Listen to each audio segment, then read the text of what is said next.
नमस्कार, स्वागत है आपका एबीपी गंगा में। मैं हूं अवधेश। हमारा खास कार्यक्रम मुद्दे की बात आप देख रहे हैं और आज बात आजम भूमाफिया या आदतन अपराधी। ये बात सुप्रीम कोर्ट में यूपी सरकार ने आजम खान को लेकर कही है, क्योंकि आज सुप्रीम कोर्ट में आजम खान की अंतरिम याचिका को लेकर सुनवाई थी, जिसको लेकर आजम खान की तरफ से सीनियर वकील कपिल सिब्बल ने बड़ी दलील दी। लेकिन जो दलील यूपी सरकार की तरफ से वकील ने दी, उससे सुप्रीम कोर्ट का माहौल गर्म हो गया। और अब सवाल बड़ा है कि जो बात यूपी सरकार ने आजम खान को लेकर कही है, उसका असर आजम की रिहाई पर पड़ेगा, क्योंकि बैक टू बैक दर्ज हो रहे केस से आजम की रिहाई का इंतजार लंबा होता जा रहा है।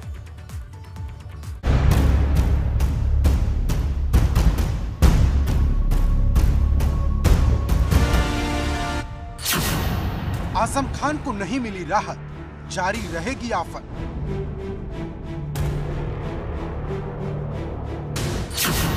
भूमाफिया या आदतन अपराधी आजम के खिलाफ यूपी सरकार की दावेदारी।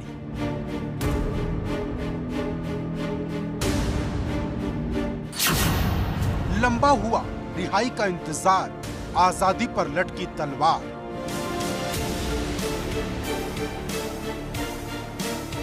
छब्बीस महीने से जेल में बंद आजम खान की रिहाई का इंतजार लंबा होता जा रहा है, क्योंकि सुप्रीम कोर्ट से जिस राहत का इंतजार आजम खान को था, वो और ज्यादा लंबा खिंच गया। मंगलवार को आजम खान की तरफ से वकील के तौर पर कपिल सिब्बल ने कोर्ट में जमानत के लिए मजबूत दलीलें पेश की, लेकिन यूपी सरकार के अधिवक्ता एसवी राजू ने आजम खान को भूमाफिया बताते हुए उनकी जमानत का विरोध किया और अदालत की सुनवाई के बीच यहां तक कह दिया कि आजम खान आदतन अपराधी हैं, इसलिए उन्हें जमानत ना दी जाए।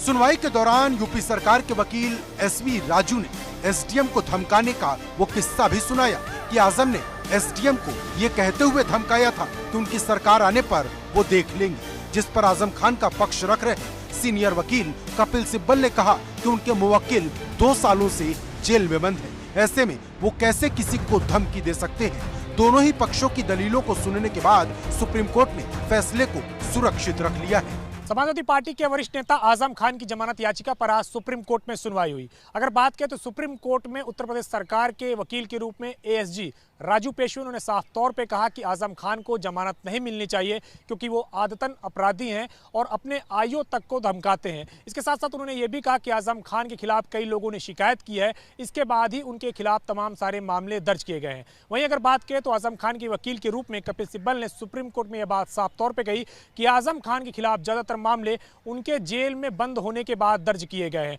अब सुप्रीम कोर्ट ने दोनों पक्षों की दलील सुनने के बाद फैसला रिजर्व रख लिया है। अब देखना यह कि सुप्रीम कोर्ट अपना क्या कुछ आदेश देता है।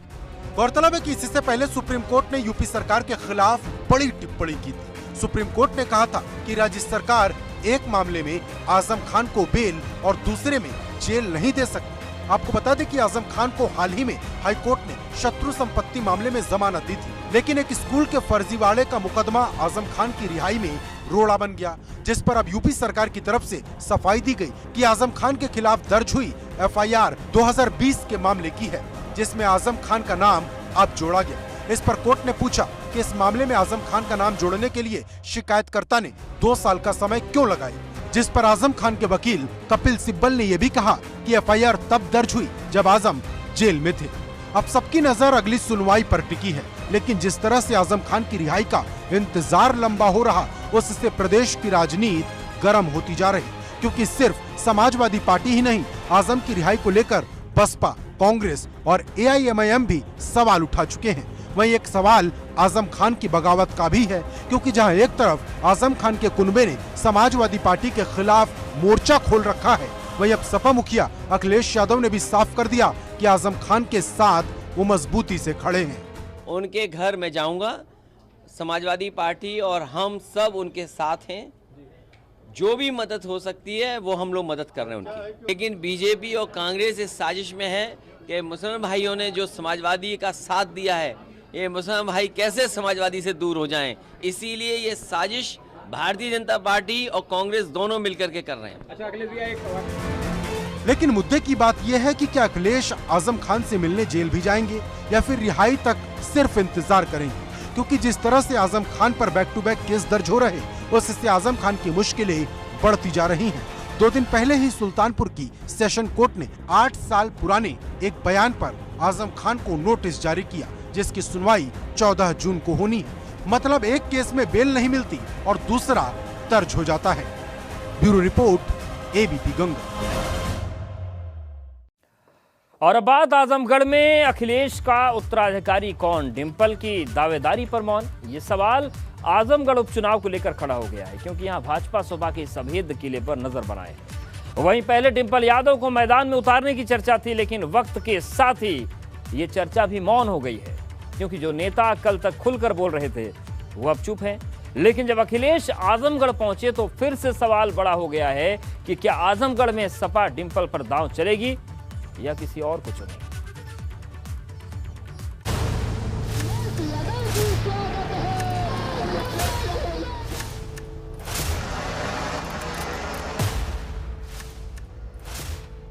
उपचुनाव की लड़ाई, अखिलेश ने शुरू की चढ़ाई।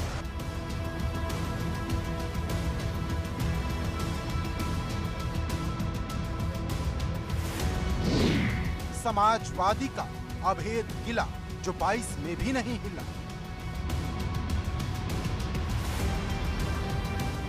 अखिलेश यादव के इस्तीफे के बाद आजमगढ़ की संसदीय सीट खाली और अब सबकी नजर यहां होने वाले उपचुनाव पर टिकी है, क्योंकि यह समाजवादी पार्टी का वो किला है जो भाजपा की मजबूत लहर में भी नहीं हिला। फिर चाहे 2014 का लोकसभा चुनाव हो या फिर 2019 की बात हो। 2022 के विधानसभा चुनाव में भाजपा ने भले ही पूरे प्रदेश में अपनी जीत का डंका बजाया, लेकिन आजमगढ़ में वो खाली हाथ रही। पर जब से अखिलेश यादव ने आजमगढ़ की सांसदी से इस्तीफा दिया, तब से सवाल बड़ा हो गया कि आजमगढ़ में अखिलेश के बाद कौन। ये सवाल उस वक्त और ज्यादा बड़ा हो गया जब अखिलेश यादव आजमगढ़ पहुंचे। आजमगढ़ समाजवादियों का और यहाँ की जनता के बीच का हमेशा एक मजबूत संबंध रहा है, और आजमगढ़ की जनता ने मुझे भी चुन करके भेजा। आजमगढ़ से समाजवादियों का बहुत गहरा रिश्ता है। आने वाले समय में भी आजमगढ़ की जनता समाजवादियों के साथ ही रहेगी। हालांकि अखिलेश यादव श्याम सुंदर की मां के देहांत पर शोक प्रकट करने पहुंचे थे, लेकिन राजनीतिक गलियारों में चर्चा है कि अखिलेश अपनी पत्नी डिंपल यादव की जमीन तैयार करने गए थे, क्योंकि कहा जा रहा कि समाजवादी पार्टी आजमगढ़ से उपचुनाव में डिंपल यादव को उतार सकती है। उत्तर प्रदेश में राज्यसभा की 11 सीटें खाली हो रही हैं, उन पर जून में चुनाव होना है और उसके नामांकन की आखिरी तारीख 31 मई है। विधानसभा में समाजवादी पार्टी के जो सदस्यों की संख्या है, उसके हिसाब से समाजवादी पार्टी 3 लोगों को राज्यसभा भेज सकती है। एक नाम जो सबसे ज़्यादा चर्चा में है वो जयंत चौधरी का है, क्योंकि समाजवादी पार्टी और आरएलडी का जो गठबंधन है उसमें 1 सीट जानी है। लेकिन दूसरा नाम डिंपल यादव का है। कहा जा रहा है कि समाजवादी पार्टी इस बार डिंपल यादव को राज्यसभा भी भेज सकती है। वैसे आजमगढ़ से उम्मीदवार कौन होगा, इसको लेकर सपा में अंदर खाने खूब बातचीत चल रही, क्योंकि जब सोमवार को सपा नेता अबू आजमी से इसके बारे में पूछा गया तो उन्होंने ये कह दिया कि इसके बारे में उनके मालिक अखिलेश यादव ही बता सकते हैं। लोकसभा में पार्टी की क्या जो है मध्यावधि चुनाव होने जा रहा है। भाई साहब, हमारी कोई हैसियत नहीं है, हम कुछ बता नहीं सकते। ये सब हमारे मालिक जो है ना, अखिलेश जी बताएंगे। नहीं, आप भी तो जो है। नहीं, हम कुछ नहीं है, हम जीरो। जो बात अबू आजमी ने अखिलेश यादव को लेकर कही, वो आजम खान की तरह ही बगावत का नया एपिसोड दिखा रहा। लेकिन मुद्दे की बात यह है कि क्या अखिलेश डिंपल के लिए आजमगढ़ से जीत की जमीन तैयार कर पाएंगे या फिर किसी मुस्लिम उम्मीदवार को उतारेंगे और जो नाराजगी बन रही उसको खत्म करने की कोशिश करेंगे, क्योंकि भाजपा भी आजमगढ़ पर लगातार नजरें लगाए बैठी। और अब बात ज्ञानवापी मस्जिद की, जिसे लेकर बहस छिड़ गई है, क्योंकि हिंदू पक्ष शिवलिंग होने का दावा कर रहा है तो वहीं मुस्लिम पक्ष उसे फव्वारा बता रहा है। आज वाराणसी कोर्ट में सुप्रीम कोर्ट में ज्ञानवापी को लेकर सुनवाई हुई, लेकिन 10 घंटे तक जो सर्वे हुआ उसकी रिपोर्ट पेश नहीं हुई। ये रिपोर्ट 2 दिन के बाद होगी। वहीं सबकी नजर अब सुप्रीम कोर्ट की सुनवाई पर टिकी है जो परसों होने वाली है। वहीं एक सवाल सियासत का भी है जो 7वें आसमान पर है।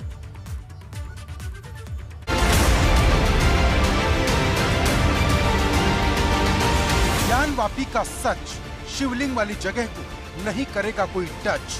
अधिवक्ता द्वारा यह दिया गया कि जो स्थान सील कर दिए गए हैं, जहाँ शिव मंदिर मिले हैं, शिवलिंग मिले हैं। अजय मिश्रा पर एक्शन, 2 फैसलों पर कल आएगा रिएक्शन। मिश्रा जी के जो सहयोगी हैं आरपी सिंह, वो तमाम इंस्ट्रक्शन के बाद भी सूचनाएं मीडिया में लीक कर रहे थे, इसलिए कोर्ट ने बहुत ही सख्त कार्रवाई करते हुए उनको तत्काल प्रभाव से कमीशन पद से हटा दिया है।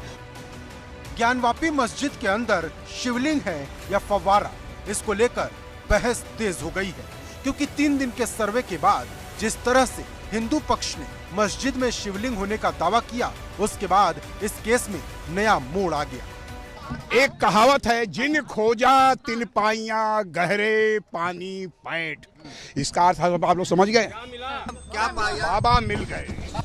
क्योंकि सोमवार को ज्ञानवापी केस की गूंज वाराणसी कोर्ट और सुप्रीम कोर्ट की चौखट पर जमकर सुनाई दी, जहां वाराणसी कोर्ट में 3 याचिकाओं पर सुनवाई हुई, जिसमें पहली याचिका रिपोर्ट पेश करने के लिए 2 दिन की मोहलत, दूसरी याचिका मस्जिद की दीवार गिराने और तीसरी याचिका तालाब से मछली हटाने की थी। वहीं सुप्रीम कोर्ट में ज्ञानवापी मस्जिद के सर्वे पर रोक लगाने की याचिका पर सुनवाई हुई। इन सभी याचिकाओं पर दोनों ही कोर्ट ने बड़े बड़े फैसले सुनाए। सबसे बड़ा फैसला वाराणसी कोर्ट ने कोर्ट कमिश्नर अजय मिश्रा को हटा कर दिया, जिस पर पक्षपात और गोपनीय जानकारी लीक करने के आरोप लग रहे थे। अब अजय मिश्रा की जगह विशाल सिंह सर्वे की रिपोर्ट तैयार करेंगे, जबकि अजय सिंह उनका सहयोग करेंगे। वजह पता होती सर, दुख नहीं होता। दुखी हैं आप? एकदम दुखी हैं। क्यों दुखी हैं? बिना कारण हटाया गया इसलिए दुखी हूँ। बिना कारण? जी। आरोप तो हैं बहुत सारे। आरोप तो सर पहले भी लगे थे, लेकिन जब लगे थे तब तो नहीं हटे। सम्मान का है या वर्चस्व का है? दोनों चीज, वर्चस्व में ही सम्मान जुड़ा हुआ है। वहीं वाराणसी कोर्ट ने सर्वे की रिपोर्ट पेश करने के लिए अब 2 दिन का समय दिया है, जबकि मस्जिद से दीवार गिराने और तालाब से मछली हटाने की याचिका पर वाराणसी कोर्ट बुधवार को सुनवाई करेगी। उत्तर प्रदेश सरकार द्वारा एक प्रार्थना पत्र दिया गया है कि जहां वो लोग वजू करते थे वह स्थान बंद हो गया है, उसी के अंदर जहां शिवलिंग पाए गए हैं, और उसी के अंदर से लैट्रिन बाथ में जाने का रास्ता है। और तीसरा बात है कि जो मछलियां जिंदा हैं उनको जो है सुरक्षित के लिए, तो मछली पर मुझे कोई आपत्ति नहीं है, वजू पर मेरा आपत्ति है, लैट्रिन बाथरूम पर आपत्ति है। जबकि सुप्रीम कोर्ट ने मुस्लिम पक्ष की याचिका पर सुनवाई करते हुए वाराणसी कोर्ट को जल्द से जल्द पूरे मामले का निपटारा करने का आदेश दिया। इसके साथ ही सुप्रीम कोर्ट ने एक आदेश वाराणसी के डीएम कौशल राज शर्मा को भी दिया कि जिस जगह शिवलिंग मिलने का दावा है उस जगह को सुरक्षित किया जाए। इसके साथ ही कोर्ट ने ये भी कहा कि नमाज अता करने से किसी को ना रोका जाए। अब इस मामले पर सुप्रीम कोर्ट परसों यानी गुरुवार को सुनवाई करेगा। ज्ञानवापी मस्जिद को लेकर के सुप्रीम कोर्ट में आज सुनवाई हुई और यहाँ पे अगर बात करें तो सुप्रीम कोर्ट ने जो अपनी ओर से आदेश दिया है उसमें साफ तौर पे कह दिया है कि वाराणसी की जो कोर्ट में निर्णय हो रहे हैं, वाराणसी की कोर्ट में जो प्रोसीडिंग चल रही है, इस पर फिलहाल वो कोई रोक नहीं लगा रहा है। इसके साथ साथ सुप्रीम कोर्ट ने ये बात भी अपनी ओर से स्पष्ट की है कि जो वहाँ पे शिवलिंग मिला है उसकी सुरक्षा पूरी तरीके से वाराणसी के जिलाधिकारी करें। लेकिन ज्ञानवापी मस्जिद के सर्वे को लेकर सियासत भी खूब हो रही है, क्योंकि विपक्ष हिंदू मुस्लिम एकता की दुहाई दे रहा और निशाना सरकार पर लगा रहा। ज्ञानवापी मस्जिद को जानबूझ करके मसले को उठा रहे हैं। संविधान और सुप्रीम कोर्ट के तमाम फैसले पुराने हैं, जिनको देख करके ये कहा जा सकता है कि इस तरह का विवाद नहीं उठाना चाहिए, इस तरह की चीजें नहीं होनी चाहिए, इस तरह के सर्वे नहीं होने चाहिए। हम ये उम्मीद कर रहे थे कि आज सुप्रीम कोर्ट उस पूरे ऑर्डर पर स्टे लगा देगा, मगर थोड़ा डिसअपॉइंटमेंट हुआ है कि वो कंप्लीट ट्रायल कोर्ट का ऑर्डर सुप्रीम कोर्ट ने स्टे नहीं लगाई। मगर उम्मीद करते हैं कि आइंदा हियरिंग में सुप्रीम कोर्ट लोअर कोर्ट के ऑर्डर पर कंप्लीट स्टे लगाएगा और मुकम्मल उस पर इंसाफ हो जाएगा। देश को डिस्टेबलाइज करने के लिए जो हालात इस वक्त देश में पैदा किए जा रहे हैं, कभी हिजाब आता है, कभी हलाल गोश्त आता है, कभी और बहुत सी चीज़ें हो रही, कभी मस्जिदों का है, तमाम हिंदुस्तान में ऐसी मस्जिदें, तो ये डिस्टेबलाइज करने की साजिश है। वहीं मुस्लिम पर्सनल लॉ बोर्ड सर्वे को 1991 एक्ट के खिलाफ बता रहा। 1991 में एक कानून पास हो गया, धार्मिक स्थल विधेयक, रिलीजियस प्लेसेस एक्ट आ गया। वो एक्ट ये है कि देश में जो भी पूजा स्थल उपासना है जैसा जो 1947 15 अगस्त को हमें प्राप्त हुआ, और दोनों का वर्जन अलग आया है। वकीलों का वर्जन ये आया है, हमारी टीम का वर्जन ये आया है, और डिस्ट्रिक्ट मजिस्ट्रेट बनारस का ये वर्जन आया, कोई सीलिंग नहीं मिला। ज्ञान वापी मस्जिद को लेकर जो विवाद है उसमें सबसे पुराना विवाद मंदिर तोड़कर मस्जिद बनाने का है। आरोप है कि मुगल शासक औरंगजेब ने मंदिर तोड़वाकर मस्जिद बनवाई। अब आगरा के मेयर देश के सभी मेयरों को एक चिट्ठी लिखने जा रहे जिसमें औरंगजेब के नाम पर बने सभी स्थलों के नाम बदलने की मांग होगी। ये सारा पूरा प्रकरण अब माननीय न्यायालय की कोर्ट में विचाराधीन है, और जो शिवलिंग की निकलने की भी बात आई है और उसको पुष्टि भी धीमे धीमे करके हो रही है। लेकिन अब सबकी नजर सर्वे की रिपोर्ट पर टिकी है, क्योंकि 3 दिन के सर्वे के दौरान 10 घंटे की रिकॉर्डिंग हुई। अब ज्ञान वापी मस्जिद में क्या मिला और क्या नहीं, इसका फैसला इसी रिकॉर्डिंग के आधार पर होगा। क्योंकि एक सवाल शिवलिंग को लेकर भी है, क्योंकि जब से ये बात सामने आई कि मस्जिद में शिवलिंग है, तब से पूरे देश की दिलचस्पी ज्ञान वापी पर कुछ ज्यादा ही बढ़ गई। वाराणसी से मोहम्मद मोइन और नीतीश पांडे के साथ वीरेश पांडे, एबीपी गंगा। आपने आज से पहले कई तरह की चोरी से जुड़ी वारदातों के बारे में सुना होगा, लेकिन यकीनन कभी भी सड़क चोरी की खबर आपने नहीं देखी। लेकिन उत्तर प्रदेश के बस्ती में हैरतअंगेज ढंग से दिन के उजाले में सड़क गायब हो गई।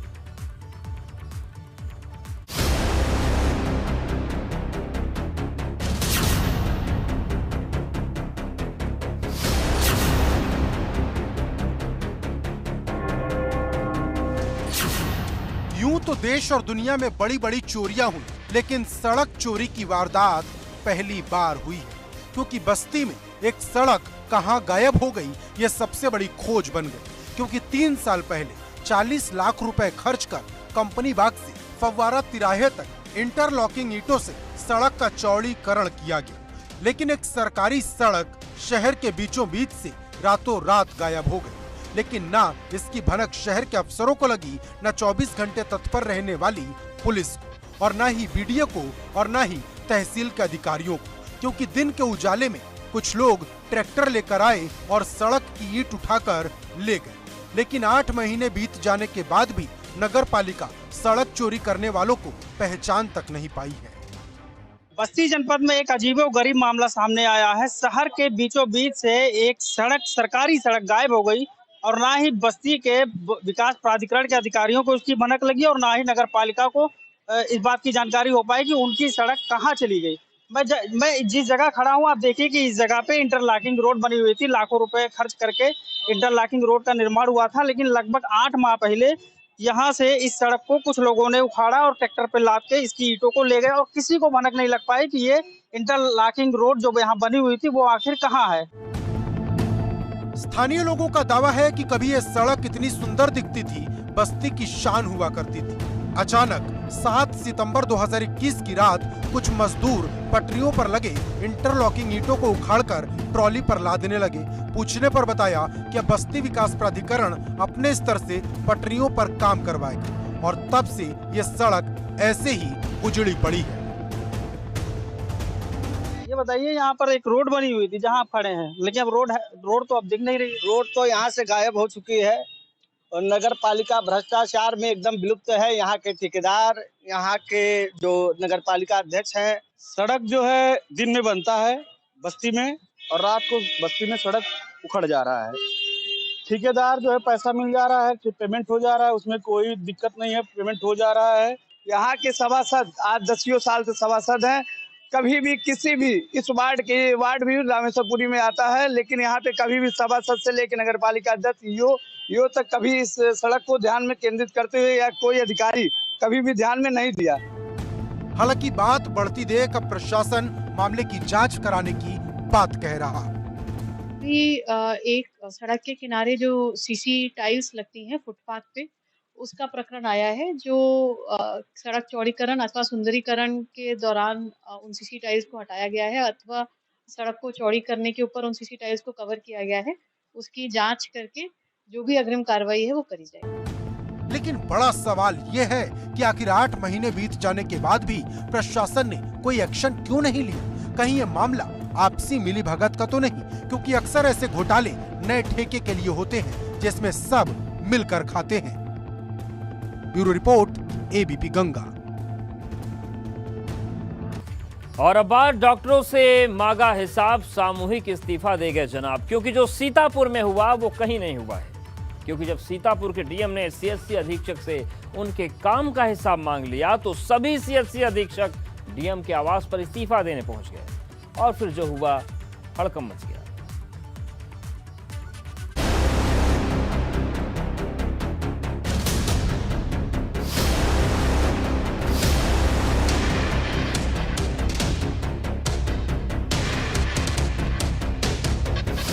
सीतापुर का हेल्थ सिस्टम उस वक्त वेंटिलेटर पर आ गया जब एक साथ 19 सीएचसी अधीक्षक सामूहिक इस्तीफा देने सीतापुर के जिलाधिकारी अनुज सिंह के निवास स्थल पर पहुंच गए।